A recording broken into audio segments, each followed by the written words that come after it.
Es oficial, las autoridades rusas han admitido que el país está al borde de la recesión. Según informes de inteligencia filtrados a medios occidentales, y confirmados por el periódico británico The Guardian, se llevó a cabo una reunión extraordinaria y ultrasecreta en el Kremlin. Sentados a la mesa de negociaciones estaban los magos financieros de Rusia. Declararon muy claramente que la economía rusa se está sobrecalentando. El motor está a punto de explotar. Estamos perdiendo el control. El sistema de frenos ya no funciona. Y cuando esta situación se hizo oficial, los ciudadanos rusos comenzaron a atropellarse en largas filas para retirar dinero de los bancos. Pero no para asegurar sus depósitos, sino para vaciar sus cuentas de efectivo. Porque Citibank, el gigante financiero estadounidense, símbolo de la banca global, y la última gran institución occidental que aún operaba en Rusia, anunció el cese total, incondicional e irreversible de sus operaciones en el país. Por favor, no descarten este evento con indiferencia, pensando, es solo otro banco que se va de Rusia, ¿qué más da? Si no interpretamos este suceso correctamente, no comprenderemos la catástrofe que se avecina sobre Rusia. Citibank era el último salvavidas de Rusia conectado al sistema financiero global. Era la última puerta a la civilización que quedaba abierta para que las empresas rusas recibieran pagos del exterior, exportaran, compraran repuestos o incluso buscaran un simple préstamo internacional. Todos los demás bancos se habían ido, el sistema SWIFT había sido desconectado, y solo quedaba un hilo delgado que pasaba por Citibank, lo que podríamos llamar el torrente sanguíneo. Ese hilo ahora ha sido cortado. Entonces, ¿qué pasó cuando esta puerta se cerró? Cuando los últimos bancos estadounidenses abandonaron el país, se desató el caos absoluto. Ahora, la gente corre desesperada a los bancos, no para depositar dinero, sino para colapsar la economía de Putin y acaparar efectivo. Los rusos se están atropellando para sacar su dinero de los bancos. Debido a la profunda desconfianza de la población en la economía y el sistema bancario, el interés en los depósitos a largo plazo prácticamente ha desaparecido por completo. La gente, enfrentada a la inestabilidad económica y ansiosa por el futuro, prefiere inversiones a corto plazo que ofrezcan rendimientos rápidos para evitar riesgos, en lugar de inmovilizar su capital por mucho tiempo. En otras palabras, la confianza del público en los bancos estatales rusos se limita a las filas de gente esperando para retirar efectivo. Solo 7 de cada 100 rusos asumen el riesgo de depositar su dinero. Aunque los bancos intentan reavivar la decreciente demanda cambiando las condiciones, la cautela del público se considera una señal clave de que se ha perdido la fe en el futuro financiero del país, y la economía está siendo arrastrada a una grave recesión. Las cifras que están surgiendo no indican una desaceleración sino un colapso. Con la salida de Citibank, la cartera de créditos de este banco en Rusia se ha evaporado en un 98%. En otras palabras, una cantidad masiva de efectivo ha sido retirada del mercado.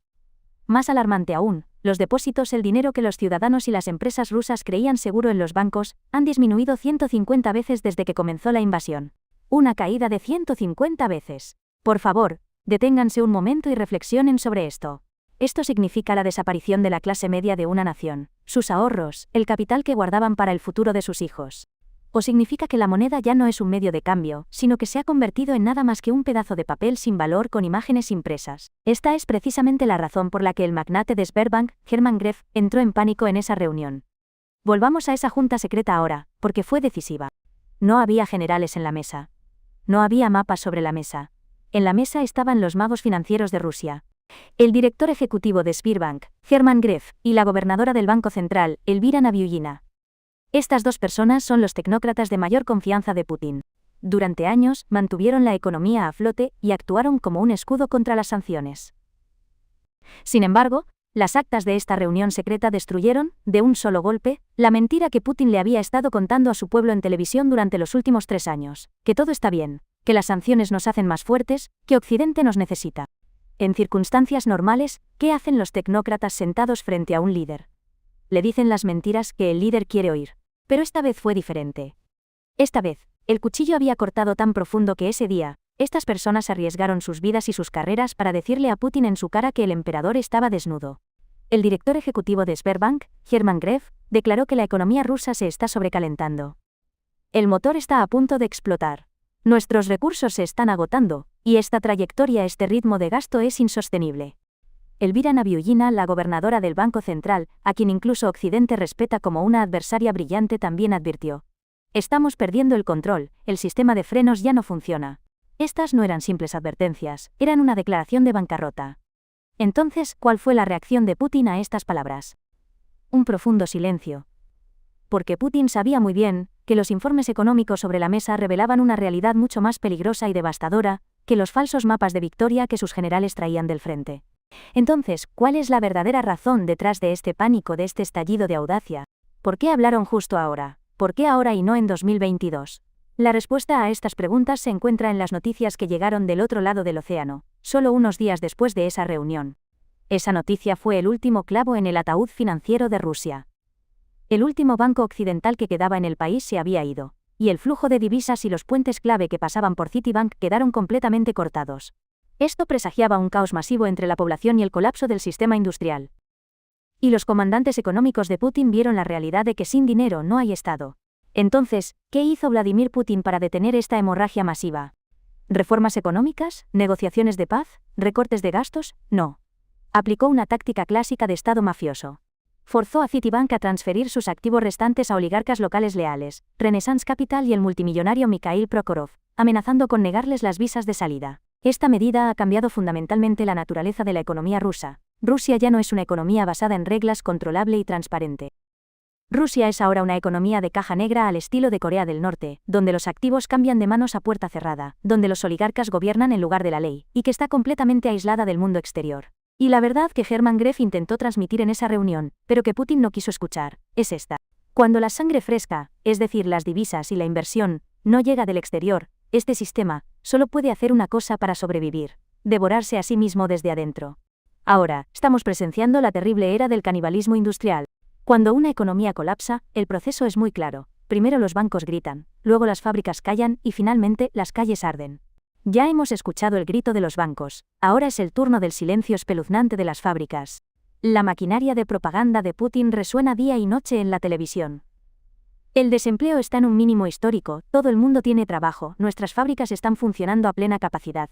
Esto puede ser técnicamente cierto, pero es moralmente incorrecto y una mentira peligrosa. Sí, en el papel, la tasa de desempleo es baja. ¿Pero por qué? Porque en Rusia, la gente no es contada como desempleada. El sistema los convierte a la fuerza en desempleados ocultos. El sistema funciona así. La fábrica se queda sin dinero, no puede comprar materias primas, no puede obtener un préstamo porque Citibank ya se fue. ¿Qué harías en una economía normal? Detendrías la producción y despedirías a los trabajadores. Pero Putin dio órdenes estrictas a los gobernadores y a los patrones: no despedir a nadie, no arruinar las estadísticas, no causar pánico en la población. Así que los patrones hicieron esto. No despidieron a los trabajadores, pero los pusieron en licencia sin goce de sueldo. O los hacen trabajar solo un día a la semana y les pagan el 20% de su salario. En el papel, este hombre parece estar empleado. La Agencia de Estadísticas del Estado lo registra como una persona con empleo. Pero en realidad, este hombre está sentado en casa. No tiene salario. No se pagan sus contribuciones al seguro social. Su sustento diario no está asegurado. Ya no es un trabajador, es un rehén de las estadísticas. Lo que estoy describiendo no es una teoría de conspiración, ni propaganda occidental. Es una admisión de los propios ministerios del Estado ruso. Según los últimos datos filtrados del Ministerio de Trabajo de Rusia, exactamente 254.000 ciudadanos rusos están actualmente luchando bajo este régimen fantasma, es decir, desempleo oculto. Esta cifra se ha multiplicado por 2,5 en comparación con el año anterior. La crisis está creciendo fuera de control, no como una bola de nieve sino como una avalancha. La situación se ha salido tanto de control, que es imposible de ocultar, tanto que incluso Vladimir Putin, conocido por negarlo todo y pintarlo todo de rosa, se descuidó en una reunión económica en agosto, y se vio obligado a admitir la verdad. Frente a las cámaras, Putin dijo: sí, hay problemas en algunos sectores. Y alrededor de 200.000 personas están en riesgo. Si un líder, especialmente en tiempos de guerra, dice que 200.000 personas están en riesgo, deberías agregar al menos un cero más a esa cifra. Porque esta cifra de 254.000 personas se basa únicamente en registros oficiales. Millones de migrantes indocumentados de Asia Central y trabajadores del sector de servicios ni siquiera se incluyen en este recuento. La cifra real se estima en millones. Pero lo que es verdaderamente impactante es a quién está golpeando esta crisis. En el pasado, las crisis golpeaban a los cafés de lujo, los restaurantes y el turismo. Ahora, la crisis está golpeando el corazón de la maquinaria de guerra, la fortaleza más confiable de Putin. Me refiero a la fábrica más grande, más estratégica e inexpugnable de Rusia, la gigante planta Uralvagonzavod en los Montes Urales. Aquí es donde se producen los famosos tanques T-90 y los vehículos blindados que se envían al frente. Esta es la fábrica de la victoria de Putin. Lógicamente, durante la fase más feroz de la guerra terrestre más grande de la historia, Cuando se pierden docenas de tanques en el frente cada día, ¿no debería esta fábrica operar en 3 turnos, 24/7, contratando trabajadores y ofreciéndoles salarios generosos? No, según informes irrefutables de los medios locales, Uralvagón-Zavod ha comenzado despidos masivos. Han anunciado que despedirán al 10% de su fuerza laboral para febrero de 2026. En algunos departamentos administrativos y de ingeniería, la tasa llegará al 50%. Y han detenido por completo la contratación de nuevos trabajadores. Esto no es una declaración de fracaso militar, sino una declaración de fracaso industrial. Imagina un país luchando en una guerra por su supervivencia. Imagina un país que necesita tanques. Y la fábrica de tanques de ese país dice: me quedé sin dinero, las tasas de interés son demasiado altas, no puedo conseguir un préstamo, así que voy a despedir a los trabajadores que fabrican tanques. Esto es precisamente canibalismo industrial. El sistema es tan ineficiente, tan podrido por la corrupción y tan agotado de recursos que ya no puede sostenerse a sí mismo. La economía de guerra se ha convertido en la serpiente que se muerde su propia cola. Destruyeron la economía civil y desviaron los recursos hacia el ejército. Ahora que la economía civil está muerta, las arterias que alimentan al ejército también se han secado. Una Rusia que no puede producir tanques por falta de dinero, ha perdido la guerra en la fábrica antes de perderla en el campo de batalla. Y mientras la industria sufre esta muerte silenciosa y humillante desde adentro, otro golpe desde el exterior se prepara para congelar literalmente Moscú y sumir a la ciudad en la oscuridad. El colapso económico es abstracto. Lo describes con números, gráficos y tasas de interés. La gente puede no sentirlo de inmediato. Pero el colapso físico es tangible. Lo sientes a través del humo, el fuego, el frío y la escasez. Mientras Hermann Gref le decía a Putin en privado: nos hemos quedado sin dinero, la inteligencia militar de Ucrania, específicamente valientes grupos de resistencia dentro de Rusia como el GUR y Rospartizan, lanzaron la campaña de sabotaje más estratégica y letal de la historia contra Moscú. La lógica detrás de esta campaña es muy simple. ¿Qué le pasa a un ejército sin dinero si también le cortamos el combustible? La respuesta: ese ejército se detiene. Y esa capital se sumirá en la oscuridad. La semana pasada, el oleoducto Anillo, o el famoso Koltsovo, que rodea Moscú como un anillo y suministra combustible tanto a las unidades militares de la capital como a los civiles, fue volado en una operación extremadamente bien planeada y encubierta. Este no es un oleoducto cualquiera. Es la arteria vital de Moscú.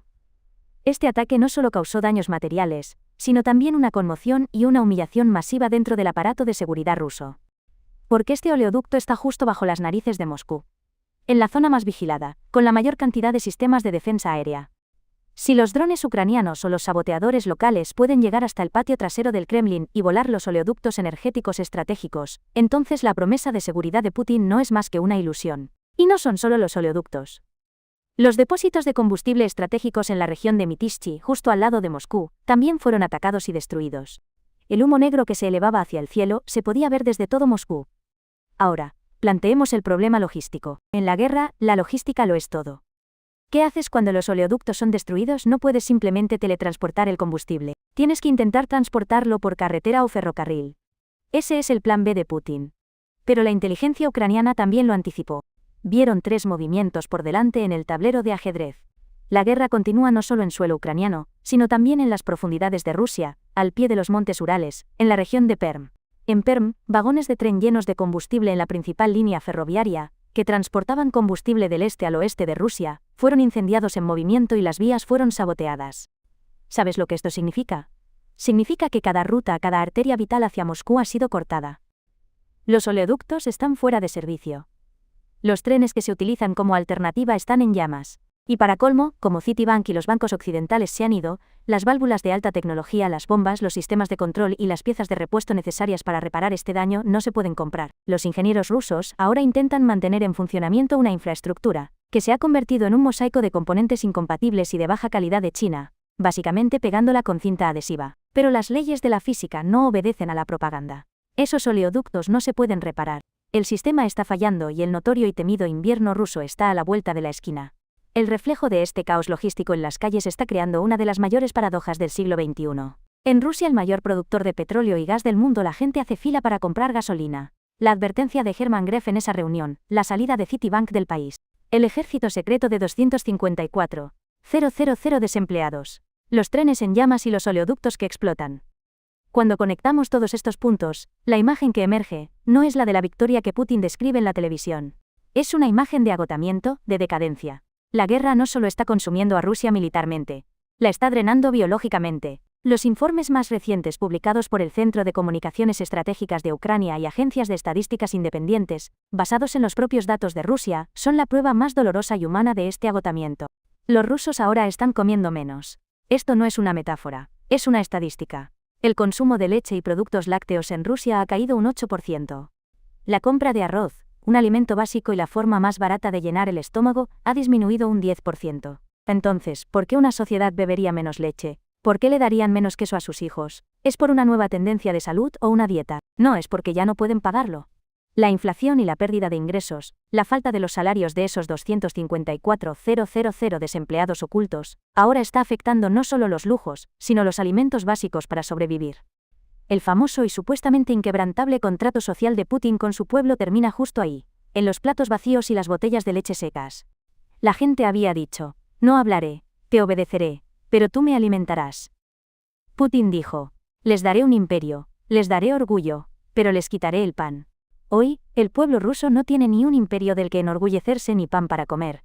La gobernadora del Banco Central de Rusia, Nabiullina, admitió en una declaración reciente que las tasas de interés no pueden bajar hasta 2026, y que la política monetaria estricta, es decir, apretarse el cinturón, continuará durante años. Así que este invierno es solo el comienzo. Es el primer escalofrío de una era larga y oscura. Esa puerta en Moscú se ha cerrado. El grito de Hermann Greff rebotó en esos gruesos muros y se desvaneció. Y ahora, ese silencio oscuro y frío desciende como una pesadilla sobre toda Rusia. La televisión puede seguir tocando himnos de victoria y los presentadores pueden seguir sonriendo. Pero la historia y la economía nos han enseñado esta amarga lección. En la batalla entre el refrigerador y la televisión, el refrigerador siempre gana, sin excepción. Y ese refrigerador hoy está más vacío que nunca en la historia de Rusia. ¿Y tú qué piensas de esto? Comparte tus ideas en los comentarios. Para estar al día con los nuevos videos, suscríbete a nuestro canal, y no olvides activar las notificaciones. Si te gustó este video, seguro te encantará el próximo. Así que, dale a suscribir y activa las notificaciones para que podamos traerte más contenido increíble en el siguiente video.